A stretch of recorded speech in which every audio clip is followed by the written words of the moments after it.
Selamat sore semua. Selamat sore.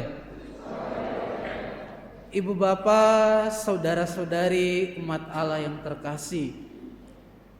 Setiap komunitas, entah itu komunitas negara atau komunitas karena etnis tertentu atau karena religio atau agama tertentu, selalu mempunyai simbol-simbol tertentu atau atribut-atribut tertentu untuk mengungkapkan identitas atau karisma atau keyakinan-keyakinan tertentu yang dinampakkan oleh simbol-simbol atau atribut-atribut yang digunakan.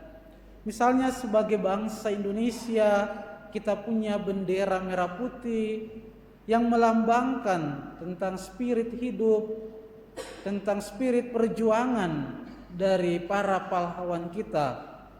Atau dalam agama Kristen, ketika orang menggunakan kalung salib atau membawa rosario atau memakai gelang salib dan sebagainya, itu menandakan bahwa orang itu adalah seorang Kristen. Salib misalnya yang dipakai supaya mengungkapkan iman dia akan Kristus yang memberikan hidupnya untuk kita, mengungkapkan cinta Allah kepada manusia.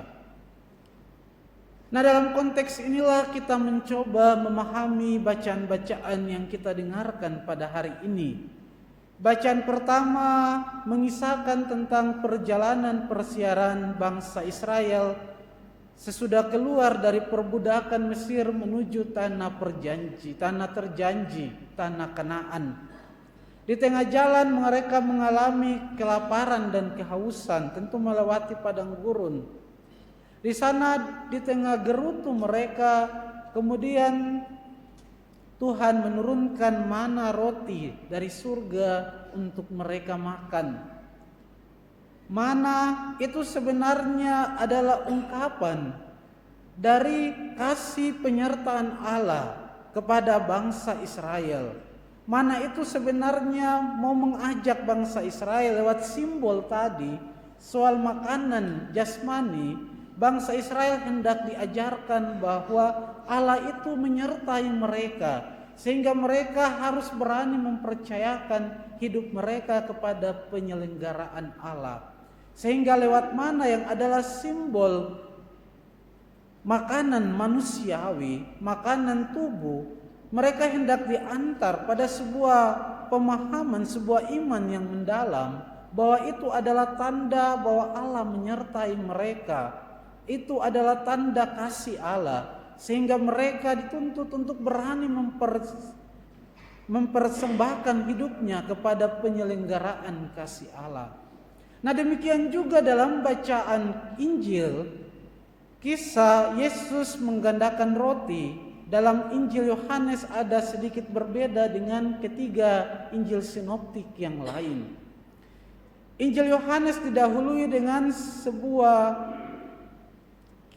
tindakan. Yesus menggandakan roti. Sesudah tindakan penggandaan itu, dia kemudian menggunakan tanda tadi untuk mengajar orang-orang Yahudi akan roti hidup, bahwa sebagaimana seperti roti yang bisa memberi makan banyak orang, mengenyangkan mereka dari kelaparan untuk menguatkan tubuh jasmani mereka, demikian juga Yesus yang hadir di tengah-tengah mereka adalah roti hidup yang turun dari surga, yang menjadi santapan kekuatan bagi jiwa dari manusia.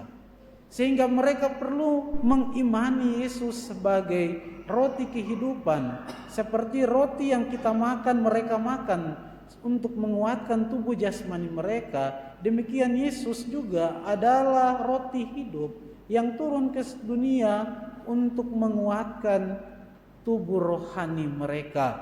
Demikian penginjil Yohanes menjelaskan dengan menggunakan kisah penggandaan roti untuk menjelaskan, memberi pengajaran akan Yesus sebagai roti kehidupan.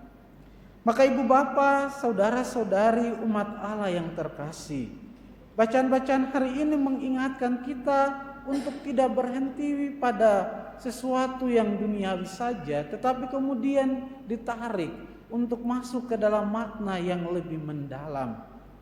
Sehingga dengan menggunakan mana maupun juga kisah Yesus menggandakan roti, mengajak para pendengarnya untuk berani datang kepada Yesus, mempercayakan hidup mereka kepada penyelenggaraan kasih Yesus sendiri, Allah yang membimbing dan menuntun mereka.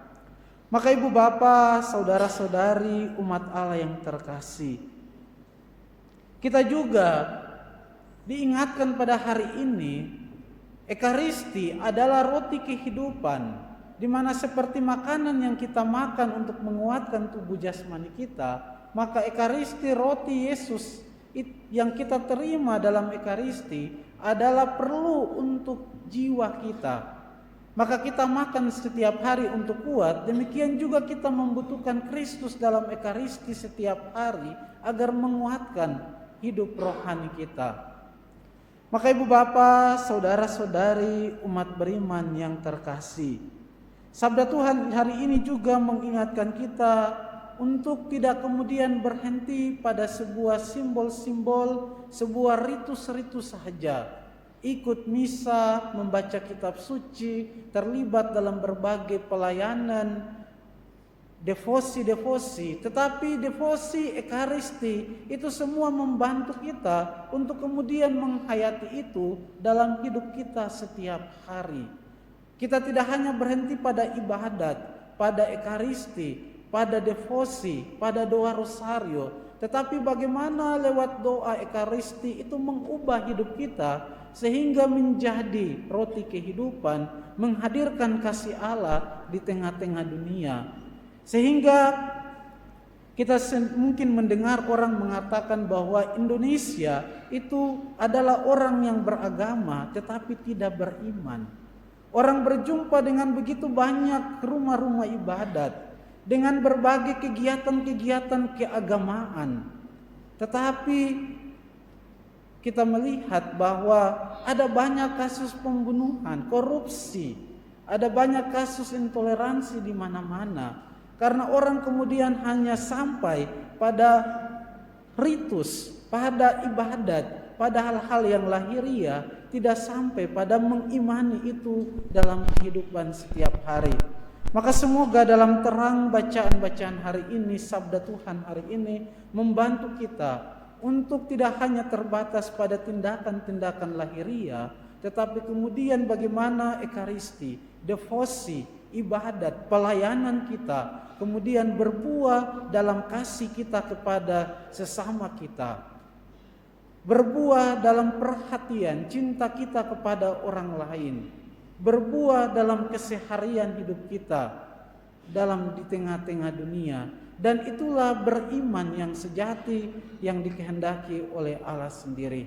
Mari kita mohon semoga sabda Tuhan dan tubuh Tuhan roti kehidupan membantu kita untuk bisa juga menjadi roti kehidupan, menghadirkan Allah lewat kasih kita kepada sesama. Kasih Tuhan harus nyata dalam kasih kita kepada sesama. Dan itulah bagaimana cara kita menjadi orang beriman Katolik yang sejati. Semoga Tuhan memberkati kita semua.